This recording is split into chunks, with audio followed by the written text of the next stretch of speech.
Ya, selama pandemi mungkin banyak pelajaran bagi pendidikan kita ya, khususnya dari sisi pembelajaran. Kita mengalami apa yang disebut dengan disrupsi yang dipercepat, istilah saya. Bahwa pendidikan itu mengalami disrupsi, tapi COVID mempercepat disrupsi itu. Dulu mungkin kita tidak memperkirakan akan secepat ini kita menggunakan apa yang disebut dengan pembelajaran melalui daring ya. Walaupun praktek sudah dilakukan tapi tidak semasif sekarang. Nah, adanya pandemi ini mempercepat, mengakselerasi ya disrupsi pendidikan ini. Tentu juga ini mengalami apa yang saya sebut awalnya mungkin kekagetan ya, karena infrastruktur pendidikan kita belum disiapkan untuk itu, tapi dipaksa untuk siap ya. Makanya di awal-awal pandemi pembelajaran sistem daring masih mengalami berbagai kendala.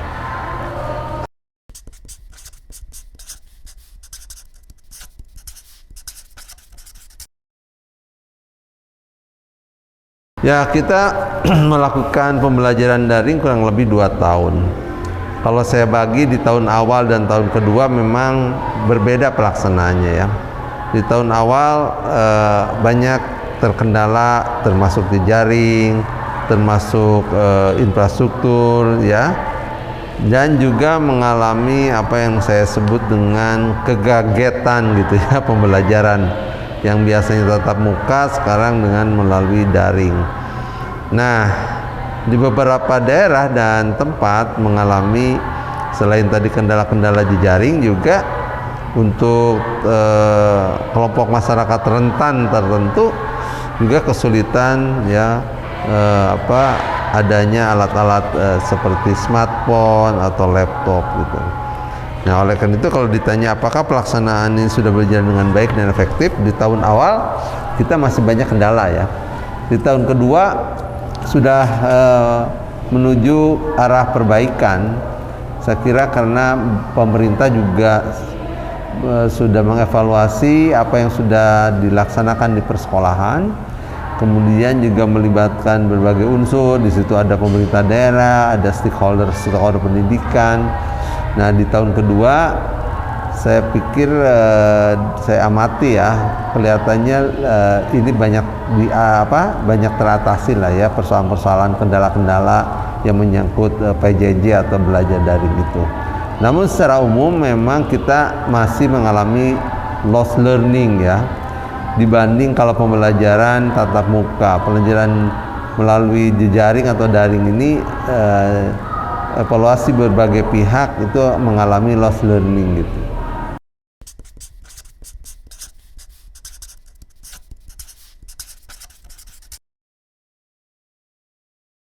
Ya, secara umum memang belum sepenuhnya para pendidik kita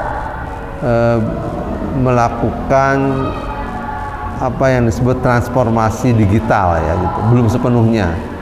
Tentu sebagian juga sudah mengalami itu, tapi belum sepenuhnya. Nah, oleh karenanya ini perlu dukungan dari pemerintah, khususnya bagaimana ya para pendidik kita itu selain melek digital, ya mahir digital, juga diberikan semacam pelatihan-pelatihan ya. Karena untuk beberapa hal masih ada juga pendidik-pendidik kita di daerah-daerah tertentu ya, barangkali butuh dukungan itu gitu. Yang selanjutnya yang terkendala sebetulnya bukan soal kemampuan gurunya saja. Yang terkendala itu adalah soal infrastruktur atau peralatan ya, atau instrumen-instrumen yang bisa digunakan oleh para pendidik itu sendiri. Artinya ketersediaan instrumen digital itu penting dan menjadi kewajiban bagi pemerintah untuk penyediaannya gitu. Seperti orang mau belajar mobil, belajar motor, kalau nggak ada motor mobilnya kan hanya belajar teori.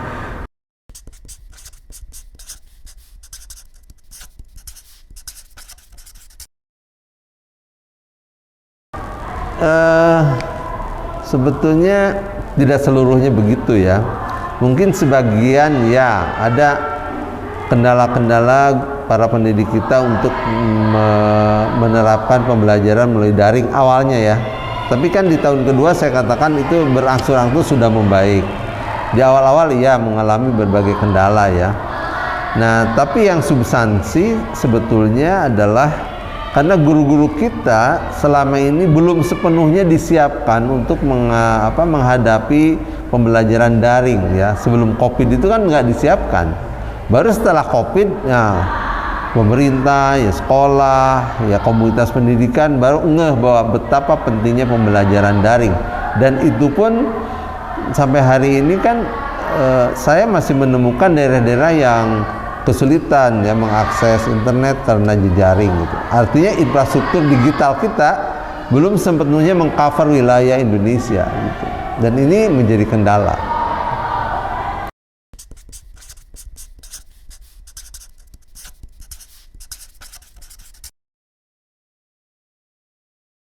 Ya, saya pikir tadi lost learning itu tidak hanya terjadi di Indonesia, tapi di berbagai negara lain juga sama ya.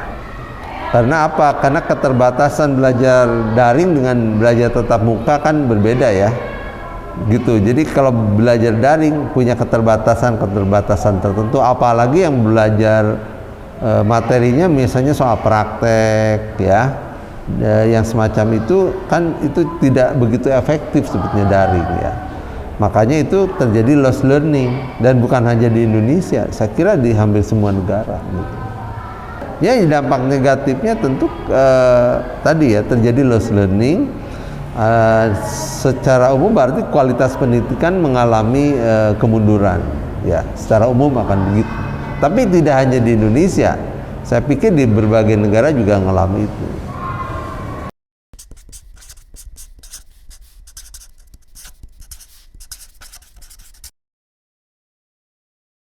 Kalau disebut pembelajaran baru di universitas terbuka misalnya ya, bukan hal yang baru, memang sudah sangat lama.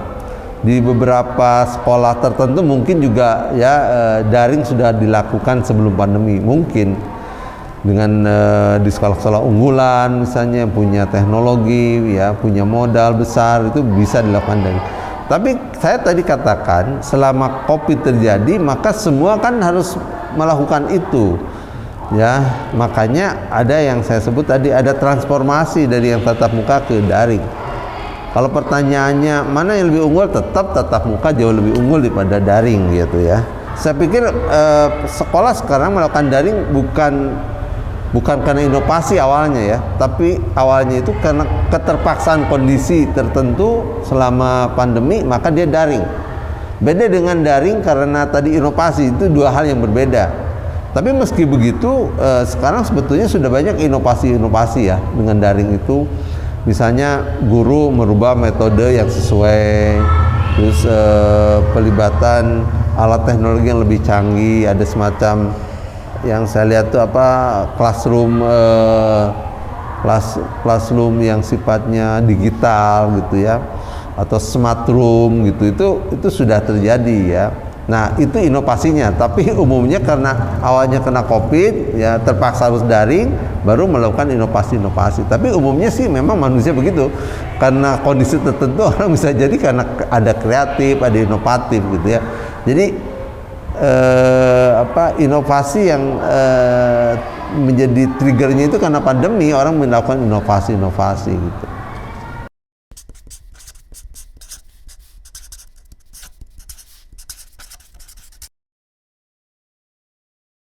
Ya, saya kira ya peraturan perundang-undangan mengenai 8 standar pendidikan nasional itu salah satunya ya sarana prasarana.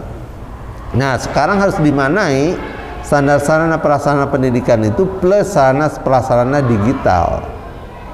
Ya, kalau tidak mau menambah unsur standar pendidikan menjadi 9 misalnya, yang 8 yang disebut dengan sarana prasarana atau infrastruktur itu plus infrastruktur digital, sehingga dengan begitu maka penganggaran ya dari mulai sekolah di tingkat dasar sampai perguruan tinggi bahwa ketika melakukan standarisasi sarana prasarana plus sarana prasarana digital, artinya pemerintah konsekuensinya harus menganggarkan ya dalam dunia pendidikan itu lebih daripada biasanya, karena sarana prasarana digital itu memang lebih mahal, tapi dia sebetulnya bisa mendorong, bisa mengakselerasi agar mutu pendidikan ya bisa terkejar dengan cepat gitu, dengan sarana prasarana digital yang memadai itu.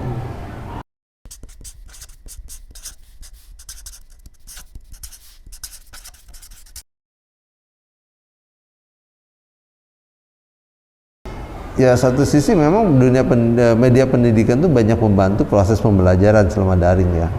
Tapi juga harus juga diwaspadai bukan media pembelajarannya, tetapi penyalahgunaan smartphone untuk tujuan-tujuan di luar pendidikan ya. Kalau media pendidikannya jauh lebih terbuka sekarang ya, artinya itu buah dari inovasi ya. Dan sekarang dituntut sebenarnya bukan hanya guru, siswa ya, dunia industri juga mengarah kepada inovasi ya, seperti itu.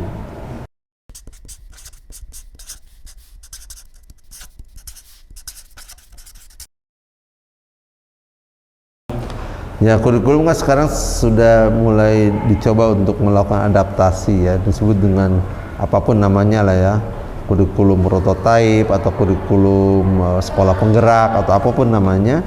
Kurikulum itu harus segera menyesuaikan diri ya, dia kan makhluk diam kurikulum ya, dia bisa bergerak oleh siapa? Oleh pelaku-pelakunya, oleh penentu kebijakannya. Jadi saya mendukung penuh ya adanya perubahan kurikulum yang disesuaikan dengan kondisi pandemik seperti ini.